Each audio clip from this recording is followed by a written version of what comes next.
قومك للشعب ودادا ليكن حبك للأرض مداد. الحمد لله نحمده ونستعينه ونستغفره ونؤمن به ونتوكل عليه ونعوذ بالله من شرور أنفسنا ومن سيئات أعمالنا. من يهده الله فلا مضل له ومن يضلله فلا هادي له. ونشهد أن لا إله إلا الله وحده لا شريك له. ونشهد أن سيدنا وحبيبنا وسندنا وشفيعنا ومولانا محمد وبارك وسلم تسليما كثيرا كثيرا. أما بعد فأعوذ بالله من الشيطان الرجيم. بسم الله الرحمن الرحيم. وإذ فرقنا بكم البحر فأنجيناكم وأغرقنا آل فرعون وأنتم تنظرون. وإذ واعدنا موسى 40 ليلة ثم اتخذتم العجل من بعده وأنتم ظالمون. ثم عفونا عنكم من بعد ذلك لعلكم تشكرون. صدق الله العظيم. اللهم صل على محمد وعلى آل محمد بعدد من صلى وصام، وصل على محمد وعلى آل محمد بعدد من قعد وقام. اللہ تبارک و تعالیٰ کا فرمان ہے، اور اے اہل کتاب اس نعمت کو یاد کرو جس وقت ہم نے تمہارے لیے سمندر کو پھاڑ دیا تھا، فَأَنْجَيْنَاكُمْ، اور ہم نے تم کو نجات دے دی تھی، وَأَغْرَقْنَا آلَ فِرْعَوْنَ، اور ہم نے فرعونیوں کو غرق کر دیا تھا، وَأَنْتُمْ تَنْظُرُونَ، اور یہ سارا واقعہ تم اپنی آنکھوں سے دیکھ رہے تھے. اور اس نعمت کو بھی یاد کرو، وَإِذْ وَعَدْنَا، جب ہم نے موسیٰ علیہ السلام سے 40 راتوں کا وعدہ کیا تھا. ثم اتخذتم العجل من بعده، تو حضرت موسیٰ علیہ السلام کے وہاں پر جانے کے بعد تم نے بچھڑے کو خدا بنا لیا، اس کی پوجا کرنے لگے. وَأَنْتُمْ ظَالِمُونَ، اور اس طرح کا معاملہ کر کے تم اپنے آپ پر ظلم کر رہے تھے. ثم عفونا، پھر ہم نے تم کو معاف کر دیا. من بعد ذلک، اتنے بڑے گناہ اور سرکشی کے باوجود. لعلکم تشکرون، اس امید پر، اس وجہ سے کہ شاید تم شکر گزار بندے بن جاؤ، شکر کرنے والے بن جاؤ. میرے معزز بزرگوں، گزشتہ کئی آیات سے بنی اسرائیل کا تذکرہ چل رہا ہے، اور اللہ تبارک و تعالیٰ مدینہ منورہ کے اطراف میں رہنے والے اہل کتاب کو یہ ساری نعمتیں یاد دلا کر کے سمجھا رہے ہیں، بتلا رہے ہیں کہ تم حضرت محمد صلی اللہ علیہ وسلم کے اوپر ایمان لے آؤ، اس کتاب کی حقانیت کو، آپ کی نبوت کو، آپ کی رسالت کو تسلیم کر لو. اہل کتاب اللہ کے نبی صلی اللہ تعالی علیہ وسلم کے چند معدود کچھ لوگوں کے علاوہ اکثر اہل کتاب حضور کے مخالف تھے، اور مدینہ میں ان کا چرچا تھا، ان کی ابتدا لوگ کرتے تھے، ان کو مانتے تھے. تقریباً 123 آیات کے ذریعے سے اللہ پاک نے ان کو نصیحت کی ہے، سمجھایا ہے، ان کو نعمتیں یاد دلائی ہیں. اقوام عالم میں اتنی بڑی نعمتوں کی حقدار جس پر اللہ تبارک و تعالیٰ نے نعمتوں کی بارش برسائی ہو، بنی اسرائیل کی جیسی قوم نہیں گزری. ہر طرح سے، ہر اعتبار سے، دنیاوی بھی، جسمانی بھی، اور اللہ پاک کی غیبی مدد کے اعتبار سے بھی اللہ پاک نے ان پر بہت ساری نعمتیں نچھاور کی ہے، برسائی ہے. لیکن اہل کتاب ناشکر ثابت ہوئے.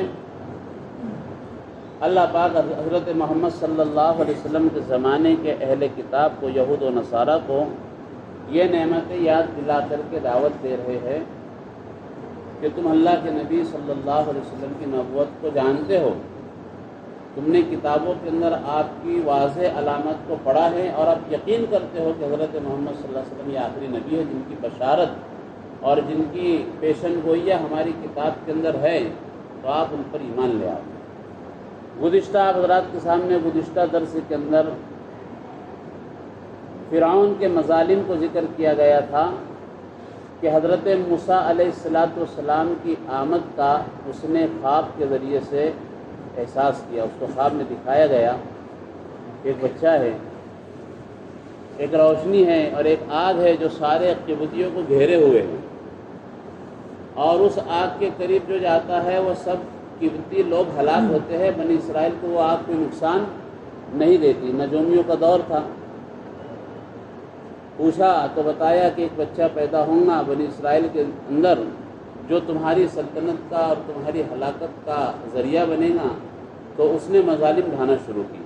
گزشتہ حضرات کے سامنے تفصیل سے بات آئی تھی، روایتوں کے اندر آتا کہ 12,000 اور کچھ روایتوں میں آتا ہے کہ 90,000 بچوں کو اس نے قتل کر دیا تھا، حضرت موسیٰ علیہ السلام کہیں پیدا نہ ہو جائے اس مقصد سے۔ کیا ترتیب بنائی تھی؟ مفسرین نے لکھا ہے کہ 1 سال بچوں کو مارتا تھا اور 1 سال کیا کر دیتا تھا؟ تدبیر تھے، وہ لوگوں نے اس کو آ کر کہا، اس کے اہلکاروں نے، کہ اگر ایسا کریں گے تو سب عورتیں رہ جائیں گی۔ لڑکوں کو مارنے کا حکم دیا تھا، لڑکیوں کو زندہ چھوڑنے کا حکم دیا تھا۔ اگر ایسا کریں گے تو ہمارے پاس خادم کوئی نہیں بچے گا، آگے چل کر کے جو مزدوری کے کام ہیں، جو محنت کے کام ہیں وہ ہم ہی کو کرنا پڑیں گے۔ تو اس نے یہ ترتیب بنائی آگے کہ 1 سال چھوڑ دیں گے اور 1 سال قتل کیے جائیں گے، ذبح کیے جائیں گے بچے، نرینہ اولاد کو۔ تو اللہ کی قدرت تھی، اللہ اپنی قدرت بتاتے ہیں۔ اللہ رب العزت کی قدرت کے سامنے تو ساری عقلیں فیل ہیں۔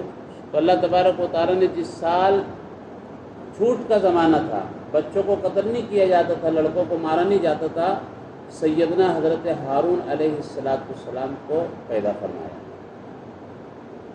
اور جس سال بچوں کو قتل کرنے کا موقع تھا، حضرت موسیٰ علیہ السلام کو اللہ پاک نے پیدا فرمایا، اور آپ کی پرورش اللہ تبارک و تعالیٰ نے دشمن کے یہاں پر کر کے بتلائی، اور اللہ تبارک و تعالیٰ نے جو حضرت موسیٰ علیہ السلام کے ہلاکت کے در پر تھا اسی کے یہاں پر پرورش کر کے بتائی، قدرت بتائی اللہ پاک۔ بہرحال وہ طویل قصہ ہے جو اپنے موقع پر آئے گا۔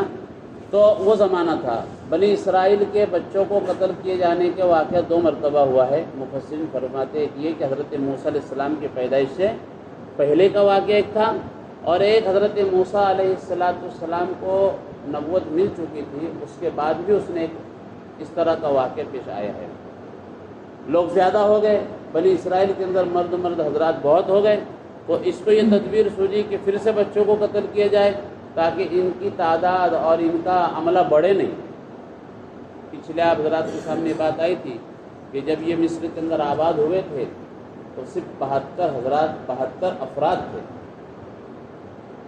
اور جب حضرت موسیٰ علیہ السلام ان کو لے کر کے اللہ کے حکم سے چلے ہیں تو ان کی تعداد 3-4 نسلوں کے بعد اللہ تبارک و تعالیٰ نے لاکھوں میں ان کی تعداد کی۔ بعض روایت کے اندر 6,70,000 آتے، 6 لاکھ سے زائد بتایا گیا، اتنی تعداد بڑھ گئی۔ تو اس کو اندیشہ ہوا کہ اگر ان کے اندر آدمی ہو گئے، مرد ہو گئے تو یہ ہماری ہلاکت کا اور ہماری سلطنت کے بربادی کا اور ہلاکت کا کیا بن جائیں گے؟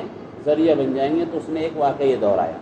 بہرحال اللہ تبارک و تعالیٰ اس موقع پر، یہ گزشتہ درس کے اندر آپ حضرات کے سامنے بات آئی تھی، آج کی آیت جو تلاوت کی گئی ہے وہ اذ فرقنا بکم البحر، درمیان کے بہت سارے واقعے کو اللہ پاک نے یہاں پر ذکر نہیں فرمایا۔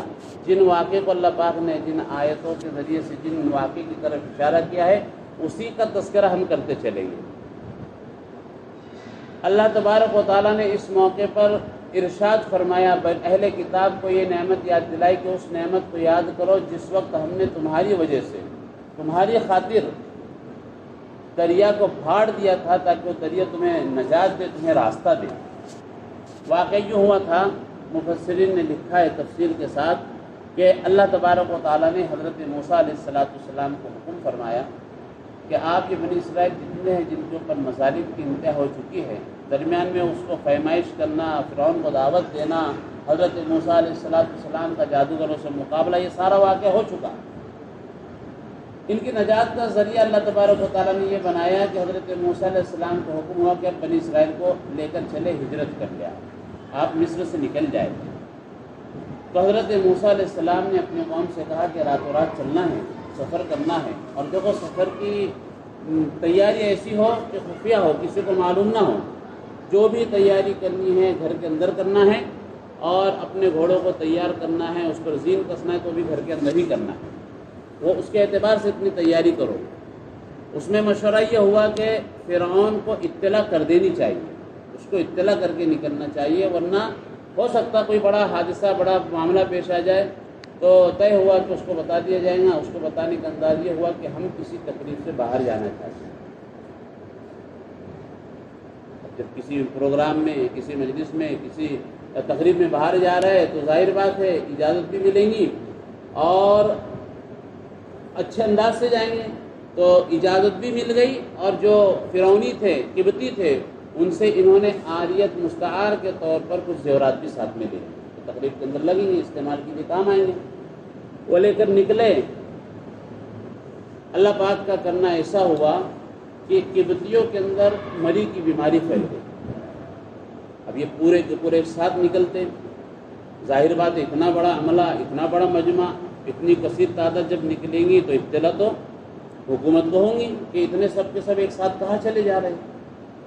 تو اللہ کی قدرت یہ ہوئی کہ مری کی بیماری پھیلی، ان کے اندر اموات کی کثرت ہوئی۔ اسی رات میں، جس رات میں یہ نکلنا چاہ رہے تھے، اس رات میں موت بڑی کثرت سے ان کے اندر ہوئی، بہت سارے قبطی مر گئے۔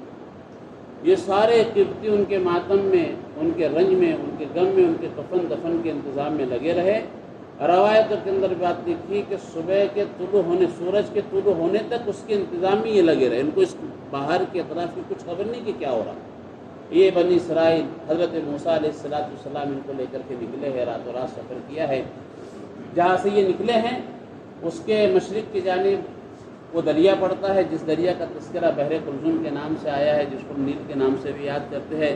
بہرحال وہاں پڑتا ہے، وہ بہت لمبے میل کا مسافت کا راستہ تھا، فرسخ کے 12 فرسخ کی روایتوں کے اندر آتا ہے کہ 12 فرسخ کی مسافت تھی جو ان کو عبور کرنا تھا۔ اس کے بعد وہ میدان ستی اور جو سینا کا میدان واقع ہوا ہے وہ میدان پڑتا تھا۔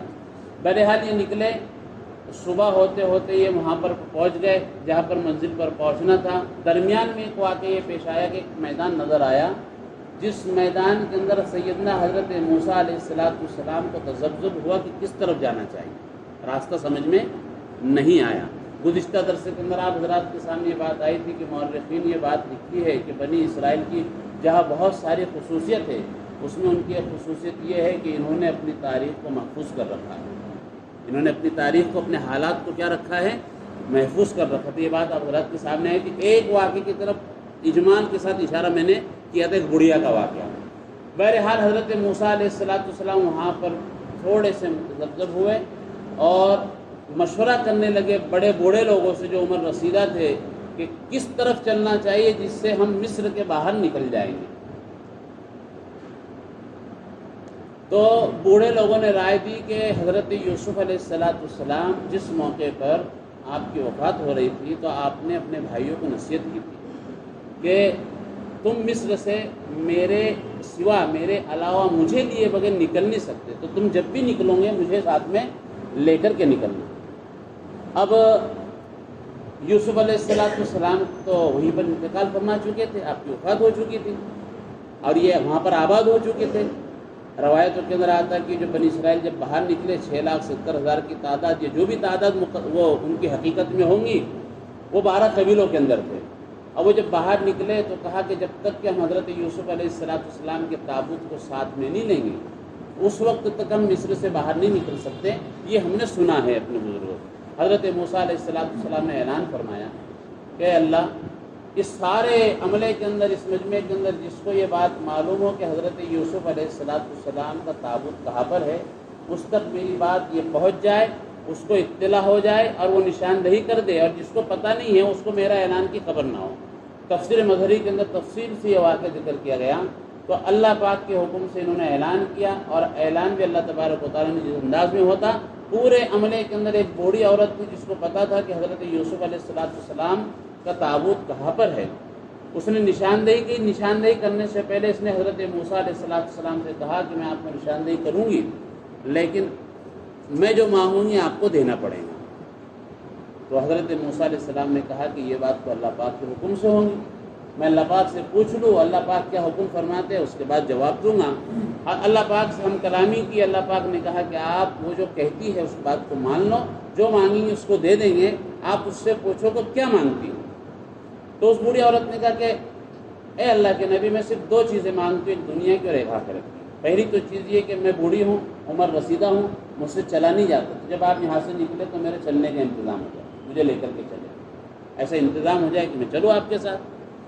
قبول کر لیجیے اللہ کے حکم سے، یہ بات آپ کی قبول ہے۔ دوسری چیز کیا ہے کہ دوسری چیز یہ کہ جنت میں جس بالا خانے میں آپ رہیں گے اسی بالا خانے میں میرا بھی انتظام ہے، آخرت کی چیز۔ تو اللہ پاک نے کہا یہ بھی منظور ہے۔ اب نشاندہی کر دی گئی، تو جہاں پر دریا تھا، دریا کے بیچوں بیچ میں حضرت یوسف علیہ السلام کی تابوت تھا، آپ وہاں پر مدفون تھے، آپ کی تابوت کو نکالا گیا اور ساتھ لے کر کے جب نکلے تو راستہ ملا۔ بہرحال وہ راستہ نکل گیا، جب دریا کے کنارے پہنچے تو دریا کے کنارے پہنچے، ادھر تک مری کی بیماری سے کفن دفن کے بعد جب یہ قبطیوں کو ہوش آیا، فرعونیوں کو ہوش آیا کہ بنی اسرائیل سے پورا شہر اور پوری بستی اور پورا علاقہ خالی نظر آ رہا ہے کہ یہ چلے تو نہیں گئے، تو اس نے اعلان کیا کہ ان کا تعاقب کرنا ہے۔ روایتوں کے اندر بہت ساری تعداد، تفسیر مغربی کے اندر تو کروڑ کی تعداد ہوتا ہے کیونکہ جو لشکر نکلا، بہرحال لاکھوں کی تعداد کے اندر، ہزاروں کی تعداد کے اندر گھوڑ سوار کے ساتھ یہ بنی اسرائیل کا پیچھا کرنے کے لیے قبطی قوم فرعونی نکلے ہیں، پیچھا تعاقب کیا ہے، اور تعاقب کرنے کے بعد یہ ان کو اس نے پا بھی لیا۔ پیچھے ان کو پتہ چل گیا بنی اسرائیل کو کہ فرعون ہمارا پیچھا کرتے ہوئے آ رہا ہے اور بس قریب ہم کو پکڑ لے گا۔ تو یہ پریشان ہو گئے اور کہنے لگے کہ انا لمدرکون، موسیٰ ہم تو پکڑے گئے، ہم تو پھنس گئے، اب کیا کرے، کہا جائے۔ تو اطمینان سے حضرت سیدنا موسیٰ علیہ السلام نے کہا گھبرانے کی بات نہیں ہے، اللہ میرے ساتھ ہے، اللہ تبارک و تعالیٰ ضرور راستہ بتائیں گے، اللہ پاک ضرور نجات دیں گے۔ اسی واقعے کو اللہ پاک نے اس مختصر آیت کے اندر ذکر کیا۔ اللہ پاک نے حکم دیا کہ موسیٰ سمندر پر اس دریا کے اوپر آپ کو عصا مارنا ہے۔ اللہ پاک کے حکم سے آپ نے لاٹھی کو مارا ہے۔ اللہ تبارک و تعالیٰ نے اس دریا کے اندر جتنے قبیلے تھے اتنے راستے پیدا فرما دیے، 12 قبیلے تھے، 12 راستے بن گئے۔ اب بزرگوں دوستو، یہ حضرت موسیٰ علیہ السلام کا معجزہ ہے، کیا ہے؟ اور معجزہ عقل کے خلاف ہوتا ہے۔ کیا کیسا ہوتا ہے؟ عقل کے خلاف ہوتا ہے۔ آدمی کی عقل کی طاقت، عقل کی دوڑ اور عقل کی جتنی بساط ہے وہاں تک نہیں پہنچ سکتی، وہ معجزہ ہے۔ معجزہ اللہ پاک دیتے ہیں۔ اسی لیے تو چند پڑھے لکھے لوگ اس معاملے کے اندر کہ راستہ بن گیا، اتنا بڑا ایک لاٹھی مارنے سے اتنا بڑا سمندر پھٹ گیا، 12 راستے بنے باقاعدہ، اور راستوں کے درمیان میں جو پانی تھا وہ پہاڑوں کی طرح کھڑا ہو گیا۔ پھر وہ جو راستے جب دریا پھٹا تو وہ راستہ گیلا ہونا چاہیے تھا، چلنا ممکن نہیں ہونا چاہیے تھا، تو وہ سوکھ بھی گیا اور نکل بھی گئے۔ اسی میں تو پڑھے لکھے لوگ پھنسے۔ کتابوں میں لکھا کہ سر سید صاحب یہاں پر بھی دھوکے میں آئے، انہوں نے اس کو تسلیم نہیں کیا کہ ایسا بھی ہو سکتا۔ بہرحال حضرت موسیٰ علیہ السلام کو اللہ پاک نے حکم دیا کہ آپ لاٹھی ماریے۔ بعض روایتوں کے اندر آتا ہے کہ ایک ہی مرتبہ حکم ہوا، ایک ہی جگہ مارنے کا حکم ہوا۔ بعض کے اندر آتا ہے کہ 12 جگہ کی نشاندہی کی گئی کہ 12 جگہ آپ مارے تو 12 راستے بن جائیں گے۔ بہرحال جو بھی انداز اختیار کیا ہوا، لاٹھی اس کے ذریعے سے اللہ پاک نے سمندر کو پھاڑا ہے۔ وَإِذْ فَرَقْنَا بِكُمُ الْبَحْرَ، سمندر کو پھاڑا۔ اللہ پاک نے دھوپ تیز کی اور ہوا تیز چلائی، اس انداز میں کہ جو راستے بنے ہیں وہ راستہ گیلا تھا، وہ راستہ سوکھ جائے، ان کے چلنے کے قابل ہو جائے، یہ وہاں سے سہولت سے چلے۔ پانی جو پھٹا تھا وہ دیواروں کی طرح، پہاڑوں کی طرح یہاں پر ہر راستے کے درمیان میں کھڑا ہو گیا۔ اب جب پانی کی اونچائی پہاڑوں کی طرح ہو گئی تو اس طرف سے اس طرف کا نظر آنا ممکن نہ ہوا۔ بعض کہتے ہیں کہ اتنا شفاف راستہ پانی کھڑا ہوا تھا، اتنا شفاف دیوار بنی تھی کہ ایک دوسرے کو وہ برابر نظر آتے تھے، اور بعض لوگ کہتے ہیں کہ درمیان کے اندر کھڑکیوں کی طرح ان کے لیے انتظام ہو گیا تھا، جس کے ذریعے سے وہ ایک دوسرے سے بات چیت کرتے ہوئے، نظر انداز ان کو نظر آتے ہوئے اور ان کو دیکھتے بھالتے ہوئے اور حالت کی پوری خبر گیری کرتے ہوئے گزر گئے۔ بہرحال وہ راستہ بنا نکلے۔ اب یہ پورے نکلے، حضرت موسیٰ علیہ السلام نے حضرت ہارون علیہ السلام کو آگے رکھا اور آپ پیچھے رہے، اور پورے کے پورے بنی اسرائیل اس دریا کو پار کر چکے۔ ادھر سے فرعون بھی آ گیا۔ اب میرے معزز بزرگوں دوستو، قصص الانبیاء میں تو صراحت کے ساتھ یہ بات لکھی ہے کہ حضرت موسیٰ علیہ السلام کو دیکھ کر ہی، حضرت موسیٰ علیہ السلام کی نبوت کا اعلان سنتے ہی یہ فرعون ہلاکت کا اپنا تصور یقین کر چکا تھا کہ میں برباد ہونے ہی والا ہوں۔ یہاں پر پہنچا تو اس کا اندر میں یہ بات تھی کہ کہیں میں دریا میں نہ گھسوں، میں دریا میں جانا نہیں چاہتا، لیکن اب پوری رعایا ساتھ میں ہے، لاکھوں کا لشکر ساتھ میں ہے، بادشاہ ہے، تو اپنی اکڑ تو بتانا پڑیں گی اور اپنے اندر جو ہے وہ تو چھپانا پڑے گا۔ بہرحال اس نے کہا کہ دیکھو میرے رعب سے دریا نے بھی راستہ دے دیا۔ کیا کہنے لگا؟ جانے کو اندر ڈر رہا ہے، گھسنے کو تیار نہیں کہ دریا میں وہ اترے، پہل کرنے کو تیار نہیں ہے۔ روایتوں کے اندر آتا اس نے پہل بھی نہیں کی، وہ تیار بھی نہیں ہے، لیکن کہہ رہا ہے کہ دیکھو میرے خوف سے، میرے رعب سے دریا نے بھی مجھے اور تمہارے لیے کیا دیا ہے؟ راستہ دیا ہے۔ اب اس راستے سے ہم ان کو پکڑ لیں گے، جو ہمارے باغی تھے، ہمارے غلام تھے، اور جو ہمارے بندی تھے، وہ بھاگنا چاہتے ہیں، ہم ان کو پکڑ لیں گے۔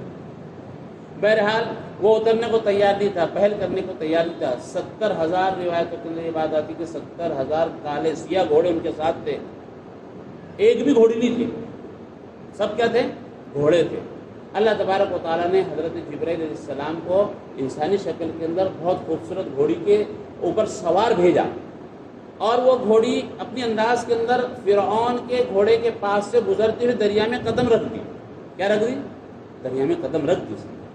اب یہ چاہتا نہیں ہے، اس کا دل نہیں چاہتا کہ میں دریا میں اتروں، لیکن یہ اتر رہا ہے، وہ گھوڑا اس کو کھینچ رہا ہے، لاد رہا ہے، نہ چاہتے ہوئے بھی اس کو اندر دریا میں اترنے پر مجبور کر رہا ہے۔ حضرت جبرائیل علیہ السلام آگے اترے ہیں گھوڑی کے ذریعے سے، اور حضرت جبرائیل علیہ السلام کے پیچھے یہ گھوڑے آئے ہیں، سارے گھوڑے آنا شروع ہو گئے۔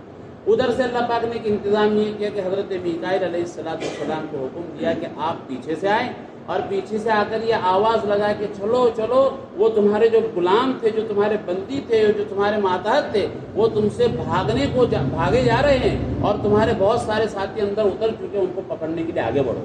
حضرت میکائیل علیہ السلام اعلان کرتے ہوئے ان کو آگے لا رہے، اکسا رہے کہ وہ دریا میں اترے۔ بہرحال سارے لوگ دریا میں اتر گئے، وہ پار نکل گئے، یہ دریا میں اتر کے درمیان میں آ گئے۔ اللہ تبارک و تعالیٰ نے وہ جوش مارتے ہوئے سمندر کو، دریا کو، لاٹھوں کو، اور وہ پورے کے پورے سمندر کو ملا دیا اور سب کو غرق کر دیا۔ صرف فرعون کی لاش کو اللہ تبارک و تعالیٰ نے اس دریا نے اس کو قبول نہیں کیا، باہر پھینک دیا عبرت کے لیے۔ اسی واقعے کو اللہ تبارک و تعالیٰ نے اس آیت پاک کے اندر وَإِذْ فَرَقْنَا بِكُمُ الْبَحْرَ فَأَنْجَيْنَاكُمْ، کہ اس وقت کو اور اس نعمت کو یاد کرو کہ جس وقت ہم نے تمہاری وجہ سے، تمہاری خاطر، تمہارے لیے دریا کو کیا کیا تھا؟ پھاڑ دیا تھا۔ فَأَنْجَيْنَاكُمْ، اور ہم نے تم کو نجات دی۔ وَأَغْرَقْنَا عَلَى فِرْعَوْنَ، اور ہم نے فرعونیوں کو غرق کر دیا۔ تو اس سارے واقعے کو تم اپنی آنکھوں سے دیکھ رہے تھے، اس سارے واقعے کو تم اپنی آنکھوں سے دیکھ، یہ ساری بات تمہارے کتاب میں تمہارے پاس موجود ہے۔ اتنا بڑا اللہ پاک نے احسان تم پر کیا ہے، اس احسان کی شکر گزاری ہے کہ تم محمد صلی اللہ علیہ وسلم پر ایمان لے لو اور آپ کی نبوت کا رسالت کو تسلیم کر لو۔ کیا کر لو؟ یہ پار نکل گئے۔ وہ بہت بڑا واقعہ ہے کہ میدان تی میں کتنے سال رہے۔ بہرحال ان کو اطمینان ہوا، یہ جو اس کے قبطیوں کے، فرعونیوں کے جو مظالم تھے اور ان کے جو تشدد تھا اور ان کا جو ظلم و ستم ان پر ہوتا تھا، اس سے ان کو نجات مل گئی، مطمئن ہو گئے۔ تو انہوں نے حضرت موسیٰ علیہ السلام سے درخواست کی کہ اب ہم کو اطمینان مل گیا، اب ہم یکسو ہو چکے ہیں، تو اب اگر ہمارے لیے کوئی قانون اور کوئی شریعت اور کوئی ایک دستور العمل اگر مل جائے تو ہم اس کے اوپر کاربند ہو جائیں، ہم اس کے مطابق زندگی گزارنے والے بن جائیں گے۔ تو اللہ تبارک و تعالیٰ نے حضرت موسیٰ علیہ السلام کو حکم دیا وَإِذْ وَعَدْنَا مُوسَىٰ 40 لَيْلَةً، اللہ پاک نے حضرت موسیٰ علیہ السلام کے ساتھ وعدہ کیا 40 راتوں کا کہ آپ کو 40 رات آنا ہے، دور کے اوپر اعتکاف کرنا ہے، اللہ کی عبادت کرنی ہے، روزے رکھنا ہے۔ آپ یہ کر لیں گے تو ہم آپ کو کتاب دیں گے تورات کی شکل کے اندر۔ روایت کے اندر یہ بات آتی ہے کہ حضرت موسیٰ علیہ السلام کو جو پہلے جو وعدہ کیا گیا تھا 1 مہینے کا کیا گیا تھا، پورا ذی القعدہ کا مہینہ تھا، ذو القعدہ کا مہینہ تھا، پورا مہینہ حضرت موسیٰ علیہ السلام وہاں پر تشریف لے کر گئے ہیں اور حضرت موسیٰ علیہ السلام وہاں پر معتکف ہوئے ہیں، آپ روزے دار ہوئے ہیں، پورا مہینہ آپ نے روزہ کیا۔ بعض روایتوں کے اندر آتا کہ روزہ آپ نے رکھا، 1 مہینے کے بعد آپ نے ایک درخت کی مسواک کر لی۔ حدیث شریف کے اندر آتا ہے اللہ تبارک و تعالیٰ کو روزے دار کی منہ کی بدبو یہ مشک سے زیادہ پسند ہے۔ تو روایت کے اندر یہ بات آتی کہ معدے کی جو بدبو تھی وہ مسواک کرنے سے ختم ہو گئی، تو اللہ پاک نے 10 دن کا اضافہ فرمایا اور پورے 40 دن کیے۔ اور وہ 10 دن کون سے تھے؟ وہ ذی الحجہ کی شروع کی 10 راتیں، رات کا تذکرہ ہے، پورا مہینہ مراد دیا گیا ہے، دن رات دونوں۔ تو وہ 10 روزے بھی رکھنے کا حکم دیا گیا کہ آپ کو یہ 10 روزے بھی رکھنے، اس طرح 40 کا وعدہ مکمل ہوا اور پھر آپ کو تورات نصیب ہوئی۔ تو اللہ پاک فرما رہے ہیں وَإِذْ وَعَدْنَا، اس کو بھی یاد کرو، اس نعمت کو بھی یاد کرو کہ جب ہم نے حضرت موسیٰ سے وعدہ کیا تھا کہ آپ 40 دن عبادت کر لیں گے، 40 دن کی میعاد پوری کر لیں گے تو ہم آپ کو ایک دستور العمل دیں گے، وہ تورات کی شکل میں ملا۔ تو جس وقت حضرت موسیٰ علیہ السلام اللہ پاک کے حکم سے طور پر تشریف لے کر گئے تو انہوں نے ہونا تو یہ چاہیے تھا کہ ساری نعمتیں دیکھی گئی، اللہ پاک نے ہم کو قبطیوں سے، فرعونیوں سے نجات دی، اور دستور العمل کے لیے حضرت موسیٰ علیہ السلام ہمارے لیے ایک نظام اور ایک قانون اور ایک شریعت دینے کے لیے تشریف لے کر کے گئے ہیں، تو انہوں نے یہ شکر گزاری کرنی چاہیے تھی۔ پیچھے نائب بنا کر کے کہتے حضرت ہارون علیہ السلام کہ آپ کی اتباع کرنی چاہیے تھی، انہوں نے پھر ناشکری کی۔ کیا کی کہ انہوں نے بچھڑے کو اپنا معبود بنا دیا اور اس کی پوجا کرنے لگے۔ حضرت ہارون علیہ السلام نے بہت سمجھایا، بہت ان کو فہمائش کی، یہ تیار نہیں ہوئے۔ اس کا کیا تفصیلی قصہ تھا وہ اپنے مقام پر انشاءاللہ آئیں گا۔ میرا معزز بزرگوں دوستوں، یہاں پر یہ بات سمجھنی ہے کہ اتنا بڑا ہونے کے بعد بھی، اتنا بڑا ظلم جو شرک کی شکل میں تھا کرنے کے بعد بھی اللہ فرماتے ہیں کہ ہم نے مزید تم پر احسان کیا، تم نے توبہ کی، ثم عفونا عنکم، تو ہم نے تم کو معاف بھی کر دیا۔ اتنے بڑے بڑے ہم نے تم پر احسان کیے، اب تمہارا اہل کتاب تم نے شکر گزاری میں یہ کرنا چاہیے کہ تم اللہ کے نبی صلی اللہ علیہ وسلم جن کی پوری علامتیں، آخری نبی ہونے کی نشانیاں اور حضرت محمد صلی اللہ علیہ وسلم ہی نبی برحق ہے، یہ بات تمہاری کتابوں میں تمہارے نبیوں کے ذریعے سے تمہارے سامنے کھل کر کے آئیے۔ تمہاری ذمہ داری ہے کہ اتنی بڑی بڑی نعمتوں کو دیکھ کر شکر گزاری کر حضور اکرم صلی اللہ علیہ وسلم کی نبوت اور رسالت کو تسلیم کرو۔ یہ پورے واقعے کو، نعمتوں کو بتا کر پورے اہل کتاب کو، مدینہ منورہ کے اطراف میں رہنے والے اور مدینہ کے اطراف میں رہنے والے اور اس زمانے کی جتنے اہل کتاب کے سب کو نصیحت کی جا رہی ہے کہ تم حضور کی اتباع کر لو، مومن بن جاؤ، تم دنیا اور آخرت میں کامیاب ہو جاؤں گے۔ اللہ پاک ہم سب کو نعمت کی قدردانی کرنے کی توفیق نصیب فرمائے، ناشکری سے اللہ پاک ہم سب کی حفاظت فرمائے۔